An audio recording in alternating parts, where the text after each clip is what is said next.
Pelin dur!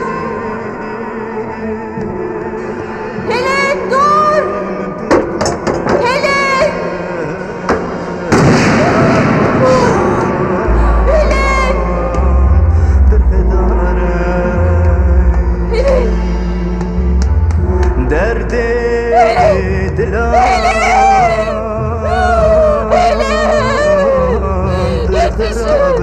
Yetişin hele kendini vurdu. Eman gidi ah beçare brindarım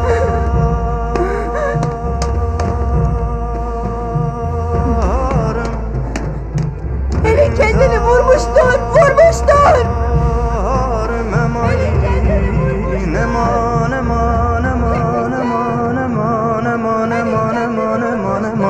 Le gidiane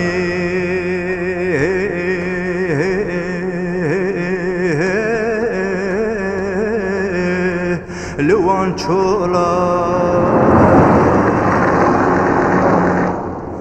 Brindarım kurdun alim Eman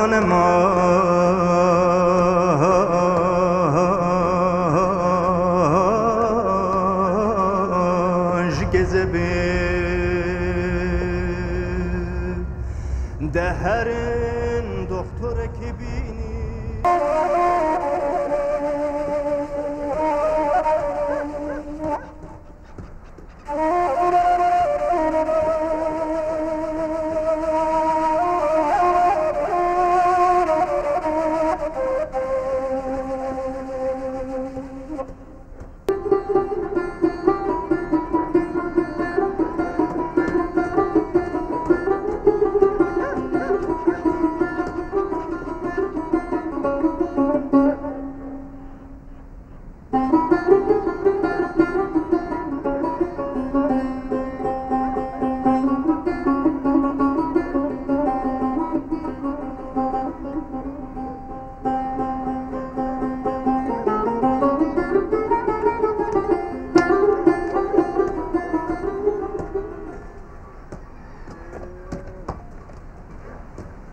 Merhaba.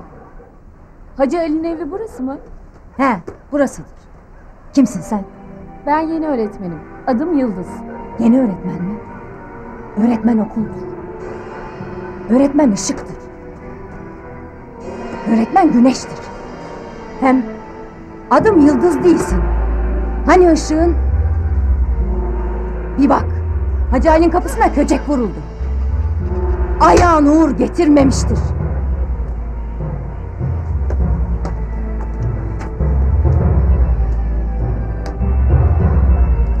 Anahtar buradadır. Herkes şehre gitmiştir. Herkes hastanededir. Elinde son nefesini verdi verecek. Yıldız öğretmen. Al anahtarı. Hadi al. Al. Madem öğretmensin, aç kapıyı. Bu kapı kapanmamalı. Dumanlı yolun yeni yolcusu. Bak, her taraf kuşatma altındadır. Bak, bak.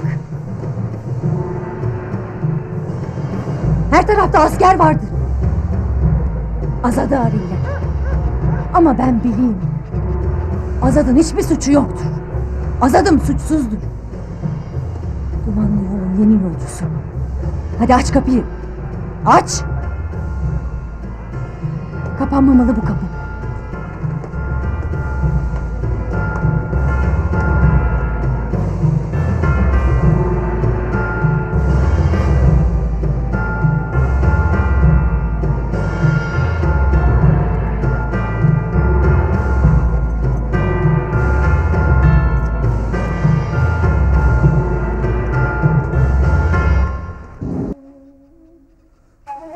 Çocuklar çekilin, çekilin.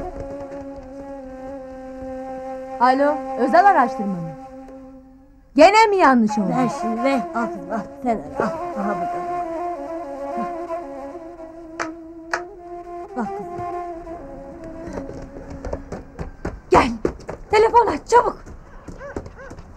Numaraya bak ha yavrucuğum. Çekilin. Çekilin bakayım.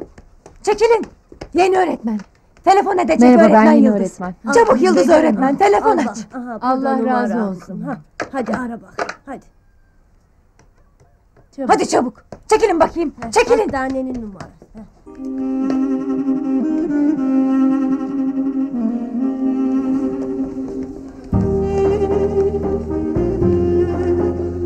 Tamam, tamam. Teşekkür ederim. Alo buyurun. Turgut Özal Araştırma Hastanesi. Sizi dinliyorum. Burası Drajan köylerinden Nermikan. Drajan hasta refakatçilerinden birini bağlar mı? Kimi bağlayayım? İsim verin. Bakın ben yabancıyım. Yeni geldim. Burada bir gelin intihar etti.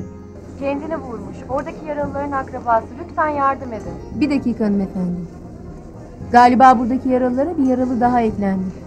Bir kadın köyde kendini vurmuş. Drajanlılardan birini telefona çağırır mısın? Çağırayım. Bir dakika hanımefendi geliyor.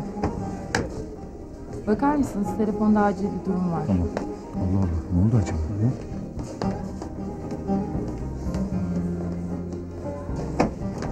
Hatta kaldırın. Alo. Ben Recan'dan Sarı İbrahim. İbrahim Bey, ben köyünüzden yeni öğretmen Yıldız. Hacı Ali'nin gelini burada kendini vurdu. Acele hastaneye götürdüler. Bildiğim kadarıyla burada pek erkek yok. Kadınlar götürmüş. Hangi hastane hocam? Eğer oraya gelmemişse devlete ya da diğer hastanelere bakın. Helin kendini vurmuş. Ne? Helin kendini mi vurmuş?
Gerbi wergecht bim ezin